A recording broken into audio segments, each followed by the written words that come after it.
Here in example 1, we're going to start this problem by looking at how to multiply using double distribution.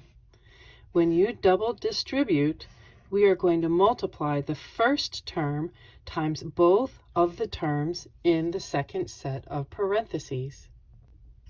From there, we are going to then multiply the second term again to both terms in the second set of parentheses. Now that we have shown what we're going to multiply, let's actually do the multiplication. As you multiply, remember, a variable that is not showing a current exponent on it actually has a quiet, discrete exponent of 1. Let's see what this looks like. Big 2 times big 3 makes 6. Q to the first power times q to the first power is going to be q to the second power because we add the two exponents together. Second term, big 2 times big 1 is just 2 with q, as there are no other q's needed in this multiplying process.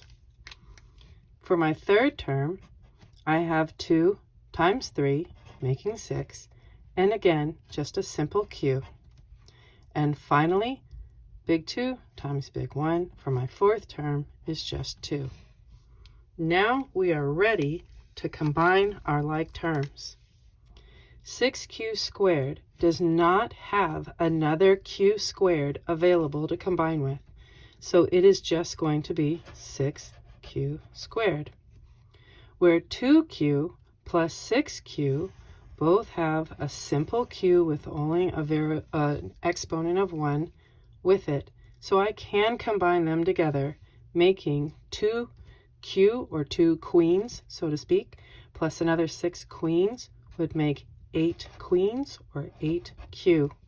Remembering, when you add these together, the exponent on the q does not change.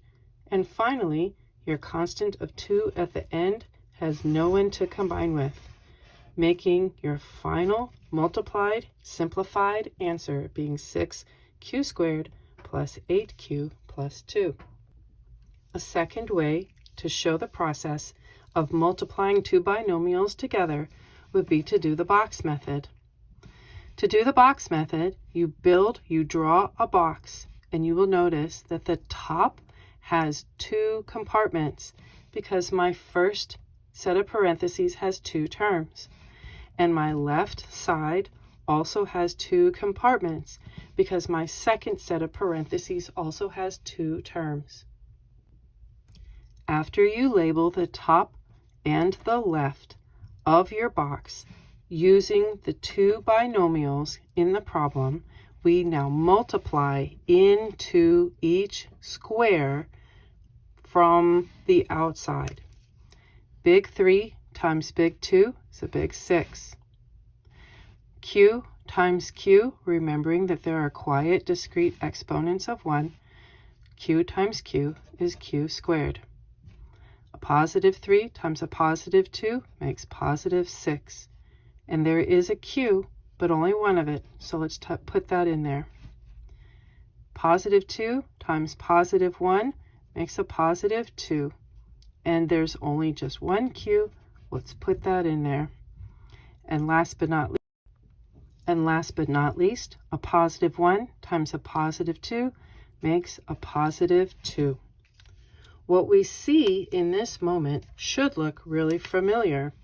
If we write all 4 terms out, I have 6q squared plus 6q plus 2q plus 2. And just like we did with the double distribution, we are going to combine the like terms that are usually here in the center, because 6q squared doesn't have another q squared to combine with.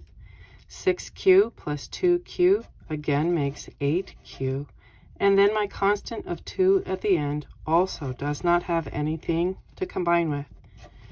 These two answers are identical, and it really doesn't matter which method you use to solve this problem.